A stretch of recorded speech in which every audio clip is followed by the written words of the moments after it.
noite, sejam todos muito bem-vindos a mais um culto de adoração ao Senhor. Quero dar boas-vindas a você que participa conosco nesta noite de mais um culto de adoração ao Senhor. Eu quero começar já lendo um trecho da Palavra de Deus, e eu convido você a abrir aí a sua Bíblia no Salmo de número 77, Salmo de número 77, vamos ler os versículos 11 até 15, diz assim a Palavra do Senhor.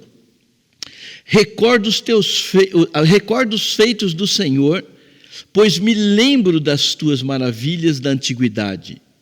Considero também nas tuas obras todas e cogito dos teus prodígios. O teu caminho, ó Deus, é de santidade. Que Deus é tão grande como o nosso Deus? Uma pergunta para reflexão, né? E aí ele diz: Tu és o Deus que opera as maravilhas entre os povos e tens feito notório o teu poder.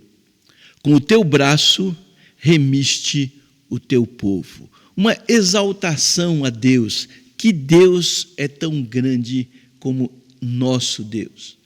E é importante a gente recordar, né, tudo que o Senhor tem feito. Muitas vezes nós olhamos para as circunstâncias, nós olhamos para a situação que nós estamos vivendo e esquecemos de olhar quantas coisas o Senhor já fez. E quando nós consideramos, quando nós contemplamos tudo que o Senhor já fez, nós chegamos a essa grande conclusão, que Deus é tão grande como o nosso Deus. Que jamais nós percamos isso de vista e que a nossa fé seja inabalável no nosso Deus Criador e Salvador. Eu quero convidar você a orar comigo neste momento. Pai, muito obrigado por termos a oportunidade de mais uma vez reunir para cultuar o Senhor. Seja o Senhor engrandecido, seja o Senhor glorificado com tudo que fizemos aqui nesta noite, ó Pai. Também rogamos a Tua bênção sobre cada lar que participa deste culto. Pai, abençoa cada lar, abençoa cada pessoa, abençoa cada família, abençoe os nossos visitantes. Que, ó Deus, a graça do Senhor seja estendida sobre cada lar que participa deste culto, ó Deus. Rogamos também que a pregação da Tua palavra hoje à noite venha ao encontro das nossas necessidades, venha ao encontro do nosso coração e que, ao ouvirmos a Tua palavra, sejamos edificados, sejamos animados, sejamos incentivados a prosseguir adorando ao Senhor, a prosseguir testemunhando do Senhor e do Teu amor para conosco. Então, ó Deus, recebe este culto, recebe essa adoração em nome do Senhor Jesus. Amém.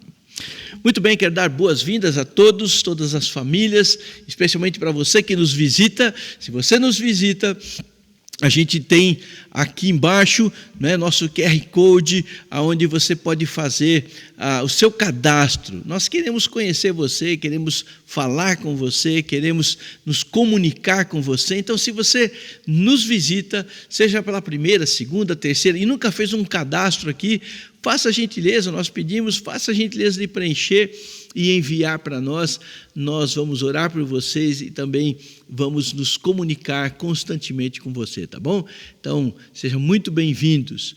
Para vocês que são membros da Igreja Batista Esperança e também para vocês que nos visitam, eu quero lembrar que todas as quartas-feiras nós nos reunimos exclusivamente para orar.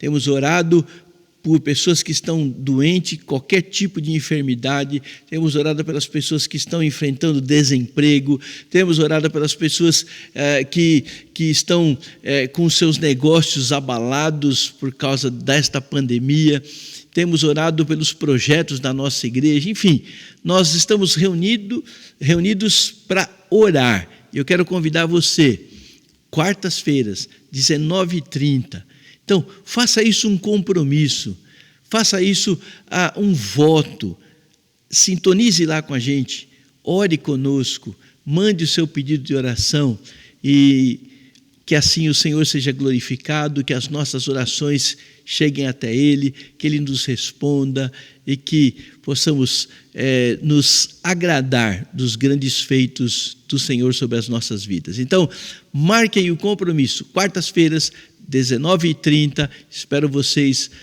para a gente orar e também para fazer a nossa leitura bíblica. Estamos lendo a primeira carta do apóstolo Paulo aos Coríntios e eu quero convidar você a vir estudar conosco também, ok?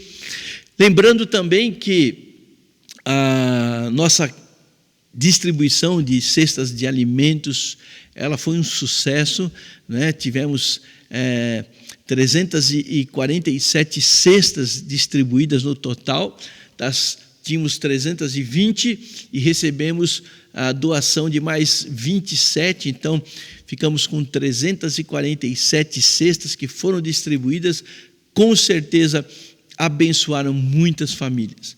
Mas a necessidade ainda é grande, a fome ainda é grande, e apesar de nós não podemos saciar a fome da nossa cidade inteira, de todas as pessoas necessitadas, nós podemos fazer a nossa parte. E é isso que nós temos feito, a nossa parte. E nós queremos continuar. Então, para o mês de junho, a nossa campanha continua. Provavelmente a distribuição será na segunda semana de junho. E nós contamos com você, contamos com o seu apoio, com a sua divulgação, com a sua participação em oração, com a sua participação financeira. Cada cesta sai em torno de R$100, e se você puder doar uma cesta ou mais, amém. Se você puder doar meia cesta ou menos, amém. Toda e qualquer doação vai ser muito bem-vinda.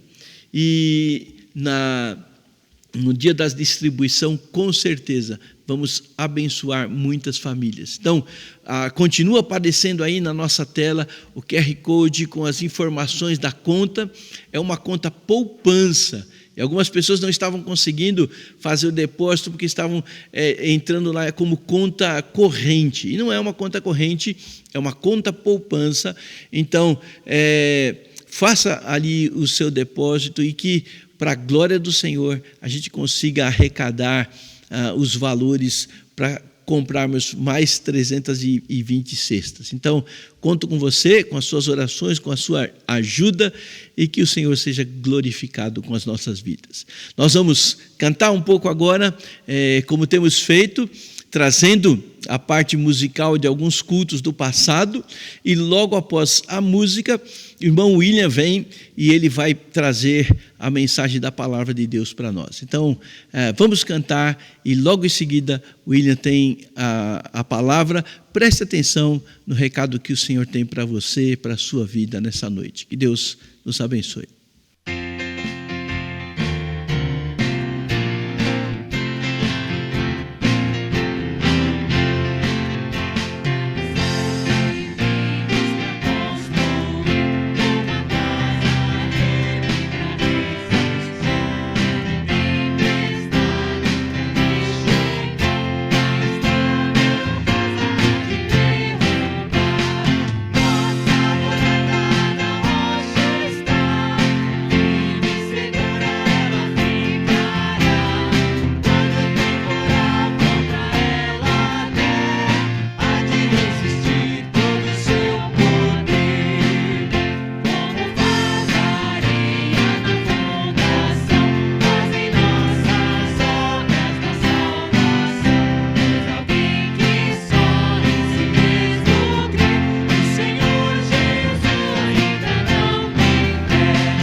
Boa noite, queridos irmãos e amigos. É um privilégio, eu sou grato a Deus por essa honra de poder estar aqui mais uma vez para compartilhar a sua palavra com você. Quero agradecer então ao pastor Sérgio pela confiança, a você que está aqui nos ouvindo, acompanhando pelo canal nosso aqui do YouTube. Muito obrigado por me permitir entrar na sua casa mais uma vez. A gente vem aqui para a igreja e vê esse templo vazio, irmãos, dá um aperto no coração. Realmente é muita saudade. Saudade dos nossos cultos públicos, dos apertos de mão, de ver o canto congregacional, abraço, sorriso, aquele olhar.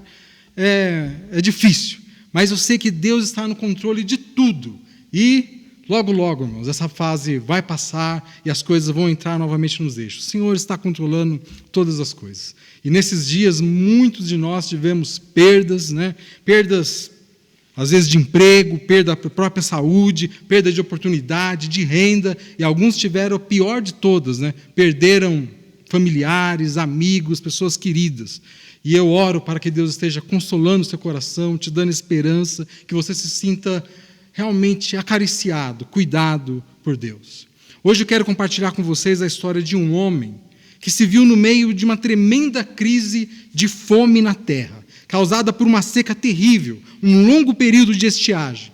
E em meio a esse período, esse cenário tão desfavorável, ele prosperou fazendo algo extremamente inusitado, cavando poços no deserto. Sua história está em Gênesis capítulo 26, e eu quero ler então aqui os versículos 18 a 25, está projetado para você acompanhar. Gênesis 26, versículos 18 a 25. Diz a palavra de Deus: E tornou Isaque a abrir os poços que se cavaram nos dias de Abraão, seu pai, porque os filisteus os haviam entulhado depois da morte de Abraão, e lhes deu os mesmos nomes que já seu pai lhes havia posto. Cavaram os servos de Isaque no vale e acharam um poço de águas nascentes. Mas os pastores de Gerar contenderam com os pastores de Isaque, dizendo: Essa água é nossa. Por isso chamou o poço de Ezeque, porque contenderam com ele. Então cavaram outro poço, e também por causa desse contenderam. Por isso recebeu o nome de Sitna. Partindo dali, cavou ainda outro poço, e como por esse poço não contenderam, chamou-lhe Reobote, e disse: Porque agora nos deu o Senhor lugar, e prosperaremos na terra. Dali subiu para Berseba. Na mesma noite lhe apareceu o Senhor e disse: Eu sou o Deus de Abraão teu pai. Não temas, porque eu sou contigo. Abençoar-te-ei e multiplicarei a tua descendência por amor de Abraão, meu servo. Então levantou ali um altar e, tendo invocado o nome do Senhor, armou a sua tenda, e os servos de Isaque abriram ali um poço. Poços no deserto. A história de Isaque, como ele enfrentou as crises que apareceram na sua vida. Vamos orar? Pai querido, eu te louvo pelo teu amor, a tua bondade. Eu te agradeço, ó Deus, por podermos sentir o teu cuidado a cada instante em nossas vidas. Quero pedir que nesse momento o Senhor me use para que eu fale coisas vindas do alto e não de mim mesmo. Que a tua palavra, Deus, ela encontre guarida nos corações, que ela produza frutos, que ela transforme as vidas. Pai, que eu diminua e que a tua palavra cresça. Obrigado, Deus, por essa oportunidade. E dá-nos, ó Deus, a bênção de receber da tua porção. É em nome de Cristo que eu agradeço. Amém. Poços no deserto. A história de Isaque, ela está registrada nos capítulos 25 a 27 de Gênesis. A propósito, muitos capítulos de Gênesis contam a história dos 3 patriarcas: Abraão, Isaque e Jacó. Abraão, pai de Isaque, tem 14 capítulos que contam a história dele. Jacó, o filho dele, tem 7 capítulos no livro de Gênesis que contam a sua história. Mas Isaque, apenas 3 capítulos. E talvez o principal é esse aqui, o capítulo de número 26. As histórias de Abraão e de Isaque também, elas têm muitas coisas em comum. Se você ler o capítulo 20 e 21 de Gênesis, vai achar que ele está repetido no capítulo 26. Mas há um espaço de aproximadamente 100 anos entre os fatos que aconteceram no capítulo 20 e 21 e os que estão acontecendo aqui no capítulo 26. Tudo isso para mostrar, para confirmar que Isaac era o verdadeiro herdeiro das promessas que Deus tinha feito a Abraão. Isaac, ele habitava em Bir-Lahai. Era esse lugar onde ficava o poço que Agar foi se esconder quando ela estava sendo perseguida por Sara. E naquele lugar, provavelmente, se formou um oásis naquele poço. E anos depois, Isaac foi residir naquele lugar. Agora, olha o que diz o versículo 1 de Gênesis capítulo 26. Sobrevindo fome à terra, além da primeira vida nos dias de Abraão, foi Isaque a Gerar avistar-se com Abimeleque, rei dos filisteus. Veja que um outro período de fome, a Bíblia diz, além do primeiro que houve nos tempos de Abraão, se abateu sobre aquela terra, forçando Isaque a sair de onde ele estava. Seu oásis secou, um período de seca, as pessoas passavam fome, era uma nova crise. Isaque então levanta o seu acampamento e vai para Gerar, uma das principais cidades dos filisteus, onde ele se encontra com Abimeleque, o rei dos filisteus. Abimeleque, só para você saber, não é um nome pessoal, é um título, assim como é Faraó. E o capítulo 26, então, narra essa peregrinação de Isaque em busca de condições melhores de sobrevivência, fugindo da fome que estava cercando aquele país. Em nossos dias, a crise também é uma realidade. Vivemos uma crise avassaladora em nossa nação e no mundo, cujas consequências atingem ricos, pobres, atingem a nossa capital, aqui São Paulo, e uma aldeia lá no Amazonas. E as experiências vividas por Isaque, elas podem nos ensinar como podemos enfrentar essa atualidade tão desafiadora que nós estamos passando nesse momento de pandemia. A crise foi um tempo de oportunidade na vida dele. E em vez dele se desesperar, ele seguiu a orientação e a direção de Deus, e ele triunfou num tempo de crise, onde todos estavam fracassando. Talvez você esteja vivendo, além dessa crise de saúde ocasionada pelo coronavírus, também crise em outras áreas da sua vida. Talvez uma crise familiar, uma crise financeira, mesmo na sua mente, nos seus sentimentos. Como você está reagindo diante dessas crises? Eu quero, então, nesta noite, extrair lições aqui da vida de Isaque que nos ensina a forma como ele enfrentou a crise, a sua obediência, a sua determinação, a sua confiança em Deus, seu espírito pacificador, abriram portas para as bênçãos de Deus na vida de Isaque, enquanto, incansavelmente, ele cavava poços no deserto. Veja os versículos 2, 3 e 6 que diz: apareceu-lhe o Senhor e disse: não desças ao Egito, fica na terra que eu te disser, habita nela e serei contigo e te abençoarei. Isaque, pois, ficou em Gerar. Duas coisas que sempre andam juntas: obediência e bênção. Muitas pessoas querem as bênçãos de Deus, mas não querem lhe prestar a obediência devida. Isaque recebeu uma ordem de Deus e ele obedeceu a essa ordem e foi muito abençoado. A fome assolava a terra. Era um tempo de escassez, de dificuldades de sobrevivência. E Isaque, ele não ficou lamentando, ele saiu, ele procurou agir. E naquele tempo, quando havia seca e fome, os povos do Oriente daquela região, eles desciam a Egito. O Egito, por causa do rio Nilo, do delta do Nilo, sempre tinha água para as suas lavouras. E ele era então o celeiro do mundo. E todo mundo corria para lá.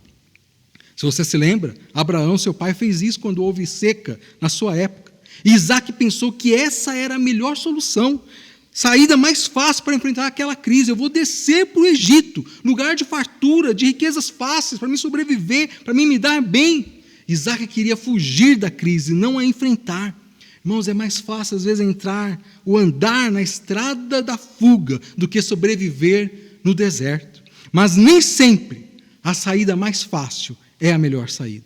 Nós queremos soluções rápidas, fáceis, sem dor, mas Deus disse a ele: não desças ao Egito. Muitas pessoas fracassam na vida, exatamente porque na crise elas deixam de atender à voz de Deus e descem para o Egito. Aqui o Egito é um símbolo desse mundo sem Deus, onde elas negociam seus valores absolutos, transigem com as suas consciências, tapam os seus ouvidos para não atenderem à voz de Deus. E nós não devemos ir a certos lugares, nem viver neles. os lugares por onde nós andamos, eles devem ser determinados por Deus, pelo Senhor. Então, desista dos seus planos, siga o projeto de Deus, busque a orientação do Senhor sobre o caminho a trilhar, as decisões a tomar. O caminho do Senhor sempre será o melhor para a sua vida.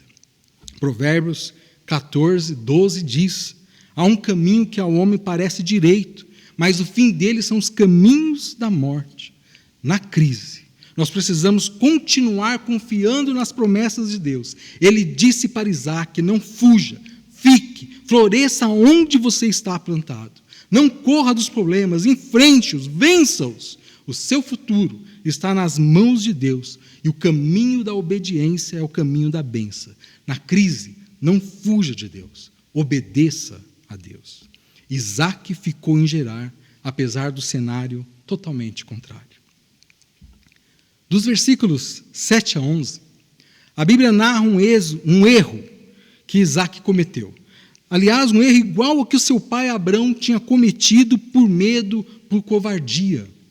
Diz a Bíblia: perguntando-lhes os homens daquele lugar a respeito de sua mulher, disse: é minha irmã, porque temia dizer: é minha mulher, para que, dizia ele consigo, os homens do lugar não me matem por amor de Rebeca, porque era formosa de aparência.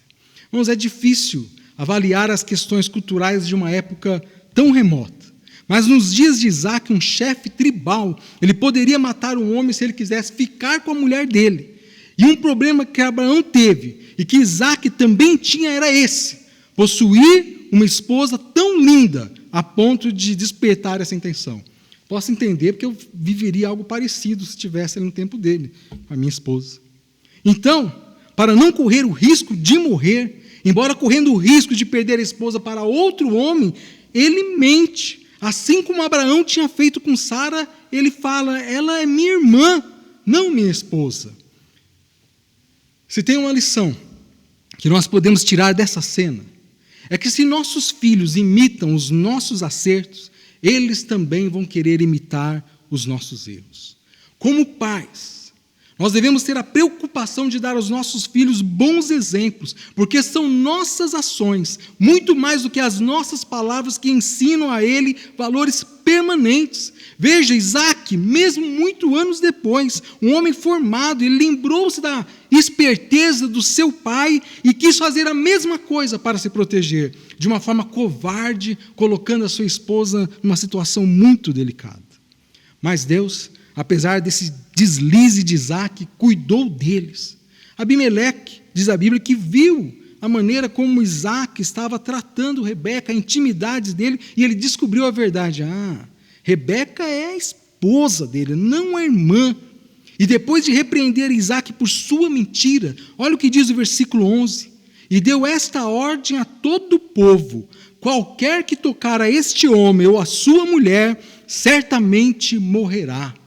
Irmãos, Deus é misericordioso e nunca se esquece das suas promessas.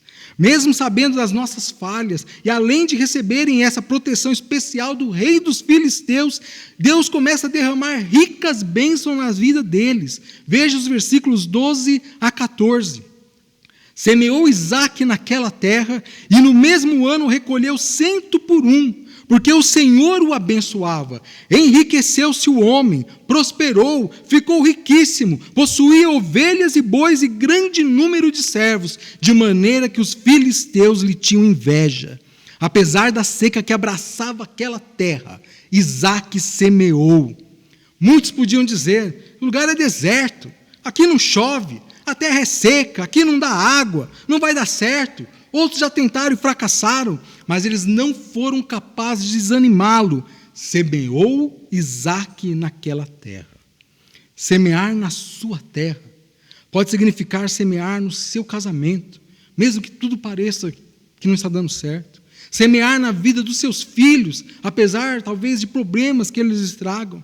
Semear no seu trabalho, você não vê oportunidade, mas semeie, plante. Semeie na sua igreja.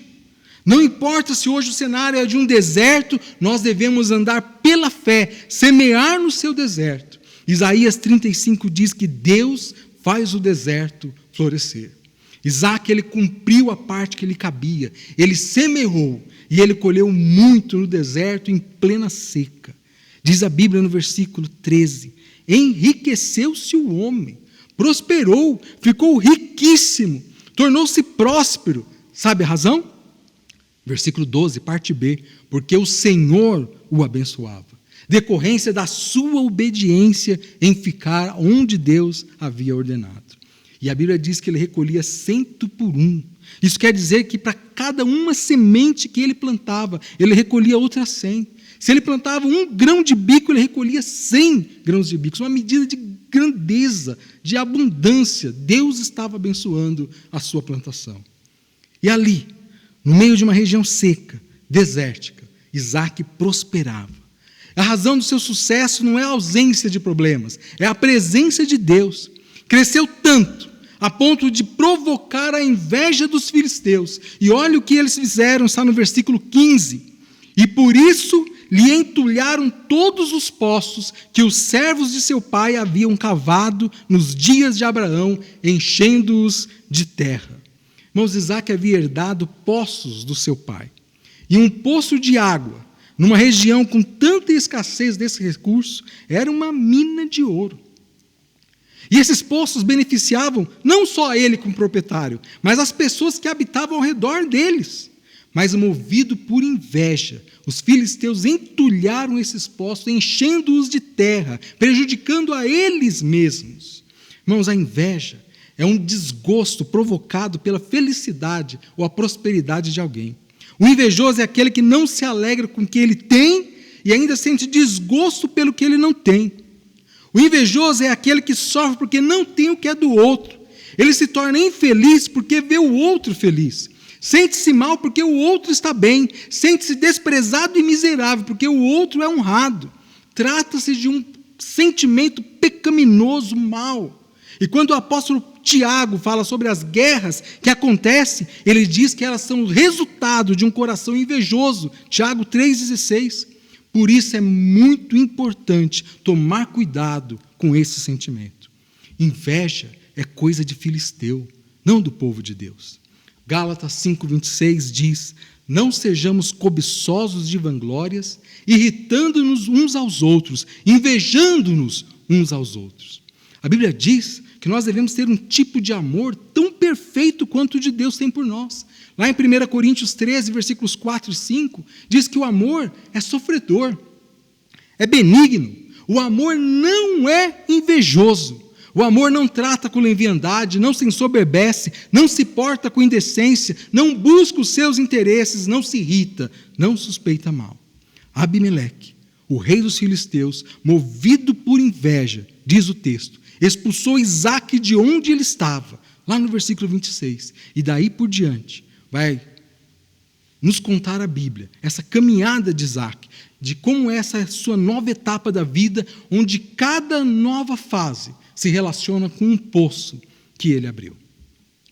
Diz o texto que Isaac foi para o vale de Gerar, onde ele passou a habitar. E a primeira decisão que ele toma é desentulhar os poços que seu pai havia aberto e que seus inimigos encheram de terra. Olha o versículo 18. E tornou Isaac a abrir os poços que se cavaram nos dias de Abraão, seu pai, porque os filisteus os haviam entulhado depois da morte de Abraão, e lhes deu os mesmos nomes que já seu pai lhes havia posto. Irmãos, Isaac sabia que havia água naqueles poços, mas ela não poderia ser aproveitada enquanto eles não fossem desentulhados. Ele até poderia pensar em começar tudo do zero, mas uma decisão extremamente difícil é saber onde perfurar um poço. Então, não seria inteligente da parte dele desprezar aqueles poços que seu pai já havia descoberto. E isso nos ensina que uma das coisas que nós não podemos nos esquecer são os poços que os nossos pais abriram antes de nós. Nós não podemos deixar entulhados o conhecimento que aqueles que vieram antes de nós deixaram. São fontes de vida. O adolescente, ele entra no ensino médio, ou o jovem, quando entra na faculdade, e ouve dos amigos, e às vezes até dos professores. Não, esquece o que o teu pai fala. São ideias do passado, as coisas agora são diferentes. Ou então, sua mãe não sabe de nada, para ela tudo está errado. Queridos, a vida não começa do zero a cada nova geração que entra em cena. A vida ela é uma continuação, alicerçada sobre os fundamentos antigos. Nós precisamos tanto do novo como do velho. E nós precisamos voltar aos poços dos nossos antepassados, às antigas veredas, à prática das primeiras obras. Precisamos voltar ao nosso primeiro amor, a reunir a família em torno da palavra, voltar a orar juntos, a fazer o culto doméstico. Nós precisamos voltar a orar por avivamento, precisamos de quebrantamento, precisamos romper com o pecado e buscar uma vida de santidade. Precisamos nos apegar com mais fervor à palavra de Deus. Hoje, na ânsia de buscar algo novo, muitas pessoas jogam fora toda a herança que receberam dos seus pais. Muitas estão perdidas e sedentes porque abandonaram as antigas veredas, se embrenharam por caminhos desconhecidos. Quantas igrejas que entraram novos pastores com novas teorias e teologias e que acabaram porque se entulharam os poços dos seus precursores. Na vida é assim. Tem gente que entulha os poços dos outros, enquanto os outros desentulham. Não permita que ninguém entulhe os poços com ideias falsas, mentirosas, com promessas enganosas de alegria fácil. Jovens, não permitam que os inimigos entulhem seus poços, falando contra os conselhos e a sabedoria daqueles que te amam tanto. Provérbios 22 também diz, versículo 8, não remova os marcos antigos que puseram teus pais. Isaac, a primeira coisa que ele fez foi restaurar os poços, e eles voltaram a fluir água. Reabertos os poços antigos, Isaac entende que ele não pode ficar restrito a apenas aproveitar dos esforços dos seus pais, mas que, seguindo o exemplo de Abraão, era a hora dele abrir os seus próprios poços, dele avançar, dele marcar seu tempo com poços novos, seguir em frente para ampliar os seus horizontes. Essa é a segunda etapa dessa caminhada. Olha o versículos 19 e 20. Cavaram os servos de Isaque no vale e acharam um poço de água nascente. Mas os pastores de Gerar contenderam com os pastores de Isaque, dizendo, essa água é nossa. Por isso chamou o poço de Ezeque, porque contenderam com ele. Em regiões desérticas, normalmente os poços, na verdade, apenas vertem a água acumulada nos períodos curtos de chuva. Mas Isaque, no primeiro poço que ele cavou, na sua primeira tentativa, foi um poço de água nascente, diz a Bíblia. Ele acertou um veio de água. Até então, não havia água naquele lugar, mas foram os servos de Isaque que anunciaram que abriram um poço, acharam água. Os pastores de Gerar contenderam com os pastores de Isaque, alegando que aquela água era deles. Isaque, ele olhou aquela cena, viu toda a briga que aquele poço poderia provocar, e por isso ele chamou aquele poço de Ezeque, literalmente significa contenda. E água de contenda tem um gosto muito amargo. Por isso, apesar de todo o esforço que ele e seus servos empreenderam, ele resolveu deixar aquele poço valioso para quem estava brigando beber do seu amargor. É assim como fez Isaque. Deixe para lá o poço de contendas de Ezeque, continue sua caminhada, cavando poços por onde for. Irmãos, tem coisas pelas quais não vale a pena brigar, por mais valiosas que elas pareçam, vai provocar briga, contenda. Deus, ele tem águas melhores para você, não beba água de contendas. Versículo 21. Então, cavaram outro poço, e também por causa desse contenderam, por isso recebeu o nome de Sitna. Isaque mandou cavar outro poço, mas, mais uma vez, seus inimigos insistiram em querer a água só para eles, afirmaram que o poço era deles. Entulhar os poços que você ganhou, você foi lá e limpou. Abriu um poço novo, vieram para cima e você cedeu. Agora você abre um segundo poço, e mais uma vez eles vêm perturbar. Como você se sentiria se alguém, além de ter entulhado os seus poços do seu pai, ainda tivesse cavado 2 poços no deserto e seus inimigos oportunistas exigissem eles de você, falando que a água era deles? Você ia desistir facilmente ou era hora de você puxar a faca? Isaac, ele avaliou novamente a situação e achou que não valia a pena insistir por mais aquele poço. Muito embora ele pudesse reclamá-lo por direito, e ele chamou aquele poço de Sitna, que significa inimizade, acusação, briga, ódio. A palavra Sitna é da mesma raiz hebraica do nome Satanás, inimigo, adversário, acusador. Isaac, ele anteviu que ele poderia ser acusado no futuro por causa daquele poço, que alguém poderia colocar em dúvida sua honra, o seu caráter por causa daquelas águas, e isto poderia gerar inimizade, intrigas que perdurariam por gerações.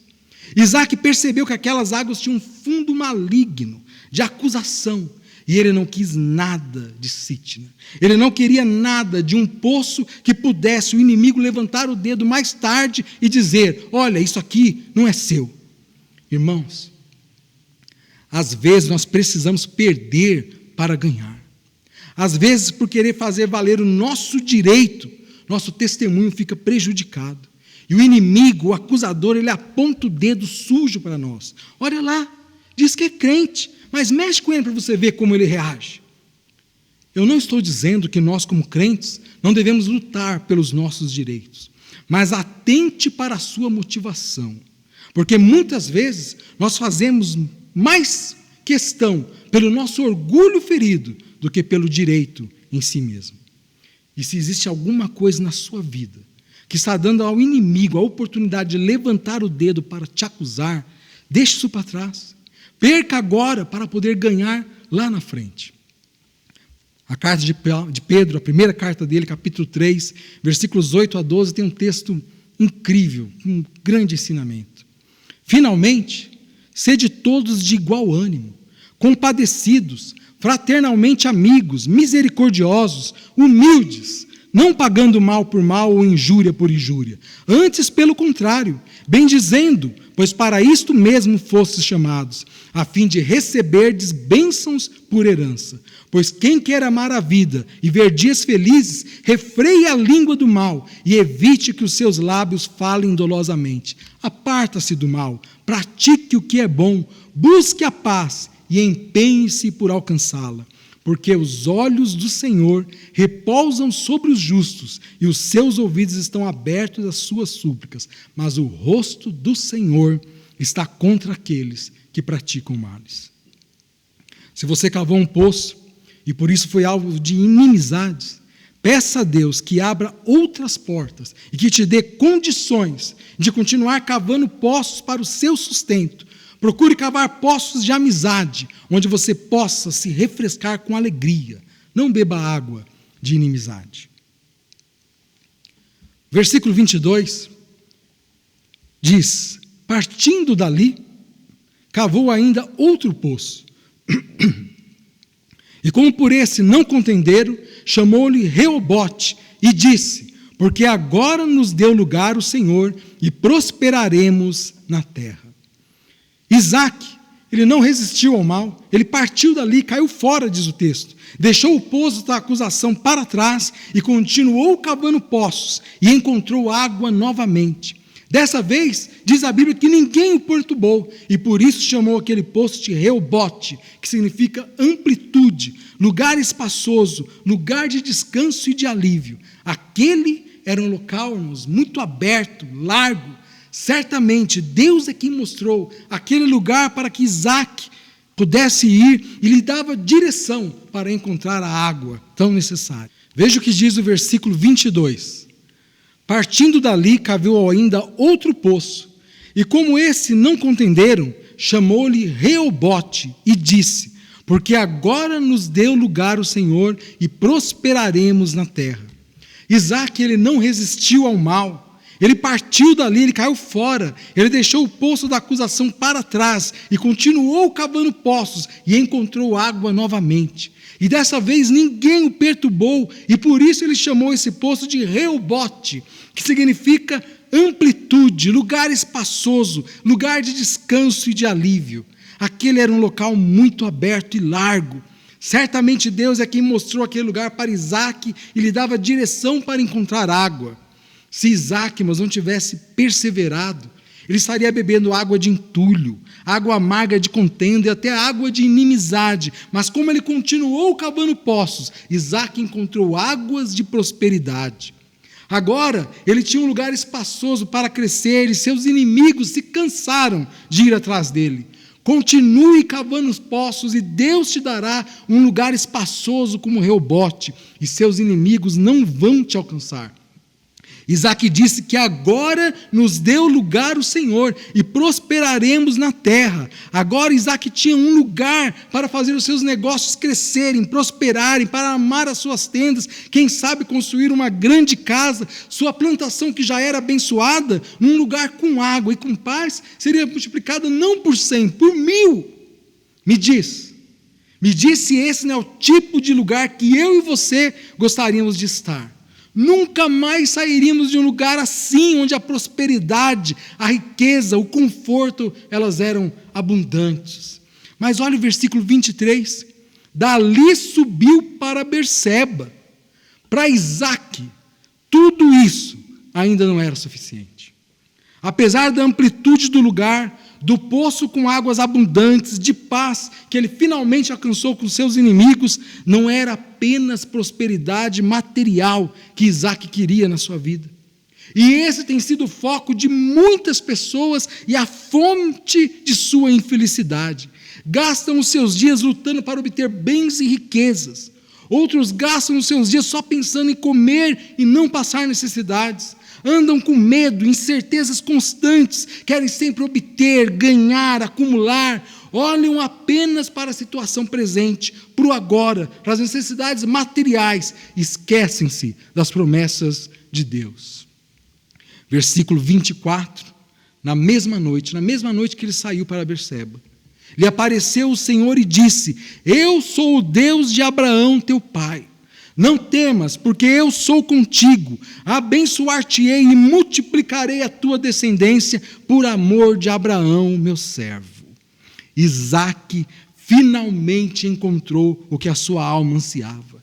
As promessas eternas de Deus, as mesmas promessas que Deus fez ao seu pai Abraão, lá em Gênesis 22, 16 a 18. Agora ele recebe as promessas, Deus as renova com Isaque, o seu filho. E aí veja o versículo 25. Então levantou ali um altar, e tendo invocado o nome do Senhor, armou a sua tenda, e os servos de Isaque abriram ali um poço. Isaque estava em Berseba, que significa lugar de juramento, de aliança ou promessa. Ali em Berseba, há 100 anos atrás, o Abimeleque de então fez um juramento com Abraão. Está em Gênesis 21, versículo 31.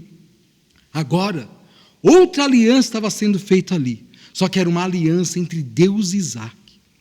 Até então, irmãos, Isaque tinha Reobote, riquezas, plantações, água, amplitude. Mas agora ele levantava um altar e ele invocava o nome do Senhor. Agora sim, a sua maior necessidade estava satisfeita. Nós precisamos de trabalho, de pão, de água. Todas essas coisas são necessárias para a nossa vida. Mas o altar erguido no coração para Deus tem que ser a nossa prioridade. Mateus 6, que tanto conhecemos, diz: buscai, pois, em primeiro lugar o seu reino e a sua justiça, e todas essas coisas, pão, trabalho, água, vos serão acrescentadas. E a presença de Deus na vida de Isaque era algo tão real, que até os seus inimigos reconheceram isso. Veja os versículos 26 a 29. De Gerar foram ter com ele Abimeleque e seu amigo Alzate e Ficol, comandante do seu exército. Disse-lhes Isaque: por que viestes a mim? Pois me odiais e me expulsastes de vosso meio. Eles responderam: vimos claramente que o Senhor é contigo.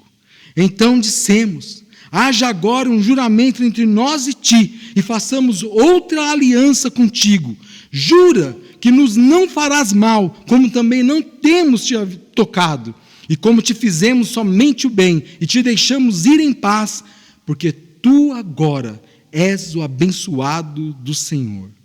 Irmãos, Abimeleque, Aquele Abimeleque, cujos pastores haviam entulhado os poços de Isaac, tomado os 2 primeiros poços que ele cavou, que tinha expulso Isaac de Gerar, eles perceberam que nada podia detê-lo, porque viram claramente que Deus estava com ele. Como é gostoso quando alguém olha para nós e vê claramente a presença de Deus em nossa vida. E por causa dele em nossa vida, nós parecemos muito maior do que realmente somos. Abimeleque, por medo de Isaac, porque viu como Deus o havia feito prosperar, ele propõe um juramento, um acordo de paz, mas note que nunca Isaac, em momento nenhum, tinha ameaçado Abimeleque, mas a presença de Deus faz o inimigo tremer. Isaac, irmãos, um pacificador, ele faz um banquete para Abimeleque, e diz a Bíblia que juraram de parte a parte. Isaac os despediu e eles se foram em paz. Berseba foi um lugar de bênçãos definitivas para o resto da vida de Isaac. Mais uma vez os seus servos chegam com a notícia: Isaac, achamos água, o último poço que ele cavou. E até hoje, irmãos, essa cidade existe ali ao sul de Jerusalém, um lugar próspero. Persevere, porque com fé as promessas de Deus vão se cumprir em sua vida no tempo oportuno. Berseba é o lugar da promessa de Deus, de paz. Foi em Berseba que Isaac armou a sua tenda, diz o versículo 25, que ele construiu a sua vida em família. E lembre-se, mesmo que tudo falte, o que não pode faltar em sua vida é a presença de Deus, o mais Ele fará.